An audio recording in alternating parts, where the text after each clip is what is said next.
Assalamualaikum warahmatullahi wabarakatuh. Apa kabar sahabat sekalian? Semoga sehat selalu semuanya. Jumpa kembali di channel Abu Zulfa. InsyaAllah kita akan lanjutkan kembali kisah tentang Abu Bakar As-Siddiq dari kitab Hilyatul Awliya. Yuk, mari kita ikuti. Bismillahirrahmanirrahim.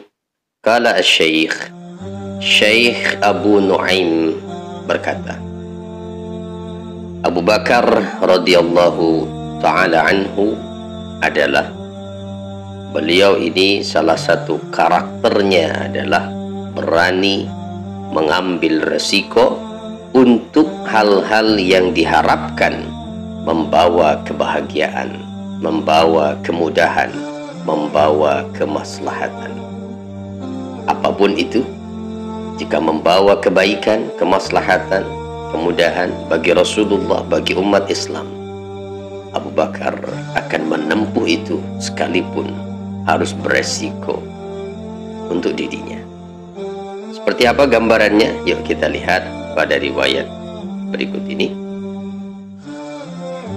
Haddatsana Muhammad bin Ahmad bin Al-Hasani حدثنا بشر بن موسى قال حدثنا الحميدي حدثنا سفيان بن عيينة حدثنا الوليد بن كثير عن تدرس عن أسماء بنت أبي بكر dari Asma binti Abu Bakar, putri Abu Bakar As-Siddiq, kakaknya Aisyah radhiyallahu anha.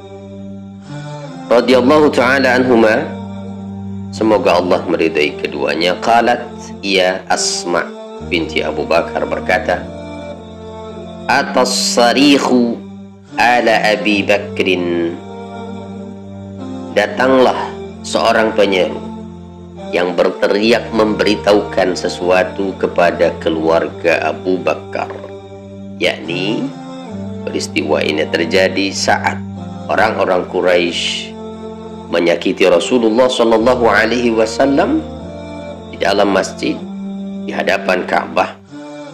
Orang-orang tidak ada yang berani menghadapi orang-orang Quraisy ini, maka ada yang memberitahukan hal itu kepada Abu Bakar As-Siddiq. Faqila lahu, dikatakan kepada Abu Bakar, adrik sahibaka, susulah temanmu itu, yakni Rasulullah Shallallahu Alaihi Wasallam. Fakharaja min indina, maka Abu Bakar pun keluar meninggalkan kami dari sisi kami. Wa inna lahu ghadair, dan beliau ini adalah orang yang memiliki beberapa ghadirah. Nah, ghadirah itu adalah kalau pada laki-laki berarti lihyah atau jenggot yang ada di kedua samping beliau. Pada khalal masjid wa huwa yaqul, kemudian Abu Bakar pun memasuki masjid, wa huwa yaqulu, sambil mengatakan, wailakum ataqtuluna rajulan an yaqula rabbi Allah wa qad ja'akum bil bayyinati min rabbikum.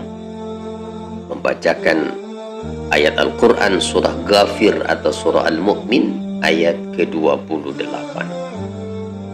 Apakah kalian akan membunuh seorang laki-laki hanya karena dia mengatakan Tuhanku adalah Allah, dan sungguh dia telah datang kepada kalian membawa bukti-bukti nyata dari Tuhan kalian.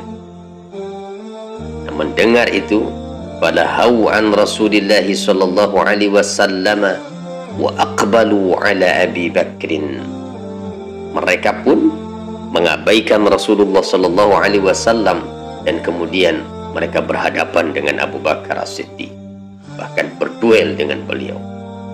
Faraja'a ilaina Abu Bakrin faja'ala la yamassu syai'an min gada'ihi illa ja'a ma'ah. Maka Abu Bakar pun cerita Asma kembali. Beliau kembali pulang menemui kami dan tidaklah menyentuh sedikit pun dari ketirahnya kecuali beliau datang dalam keadaan yang sama kondisinya sambil mengatakan tabarakta ya dzal jalali wal ikram. Dalam versi yang lain berkaitan dengan ayat tadi, surah Ghafir ayat 28, di dalam tafsir Ma'alimut Tanzil itu dijelaskan bahwa seorang sahabat pernah bertanya kepada Abdullah bin Amr bin As, perlakuan apakah yang pernah dilakukan oleh orang-orang Quraisy itu terhadap Rasulullah Shallallahu Alaihi Wasallam yang dianggap itu paling keras dilakukan oleh mereka.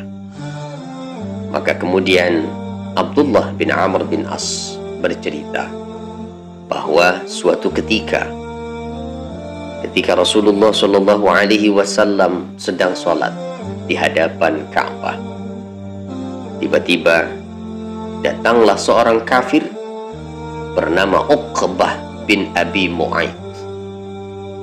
Ia datang menghampiri Rasul yang sedang sholat.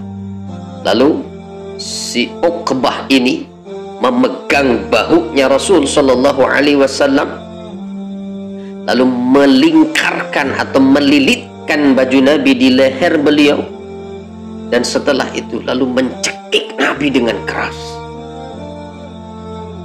Tiba-tiba datanglah Abu Bakar. Sesuai dengan cerita tadi ada yang memberitahukan, maka Abu Bakar datang, langsung dihadapinya itu Uqbah, pegang bahunya dan didorong dijauhkan dari Nabi. Lalu kemudian Abu Bakar mengatakan, wailakum ataqtuluna rajulan an yaqula rabbi Allah wa qad ja'akum bil bayyinati min rabbikum, sama ayat yang dibacanya. Nah, begitu juga ada versi riwayat yang lain dari Ali bin Abi Thalib. Saat beliau sebagai khalifah, Ali pernah bertanya kepada sahabat lainnya, wahai saudara-saudara, siapakah menurut kalian orang yang paling berani itu? Maka orang-orang pun menjawab, engkau wahai Amirul Mukminin. Kata Ali, oh bukan. Aku itu kalau menghadapi, tidak pernah menghadapi seorang pun dari musuhku kecuali aku memberi kesempatan pada mereka. Nah, menurut kalian siapa selain diriku yang paling pemberani itu? Maka tidak ada yang berani menjawab.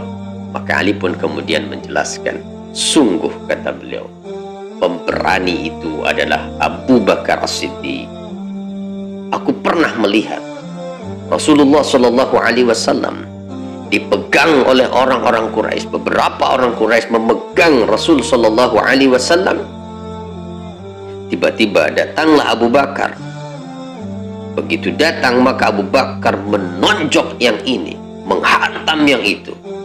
Bahkan kata Ali, tidaklah mereka mendekat kepada kami kecuali Abu Bakar memukul mereka. Sungguh pemberani. Sambil mengatakan, wailakum ataqtuluna rajulan an yaqula rabbi Allah wa qad ja'akum bil bayyinati min rabbikum. Ayatnya sama. Lalu setelah menceritakan ini, Ali pun melepas mantel atau jubah yang dipakainya, lalu menangis sampai membasahi janggutnya. Lalu bertanya, menurut kalian laki-laki yang beriman dari keluarga Fir'aun itu lebih baik dari Abu Bakar As-Siddiq? Karena ayat yang dibacakan tadi itu konteksnya menceritakan tentang seorang mukmin, laki-laki yang beriman dari keluarga Fir'aun. Apakah dia yang lebih baik itu atau Abu Bakar? Maka Ali lalu kemudian mengatakan, karena tidak ada yang memberikan jawaban, sungguh kata beliau, sikap Abu Bakar As-Siddiq itu jauh lebih baik daripada sikap laki-laki keluarga Fir'aun yang beriman.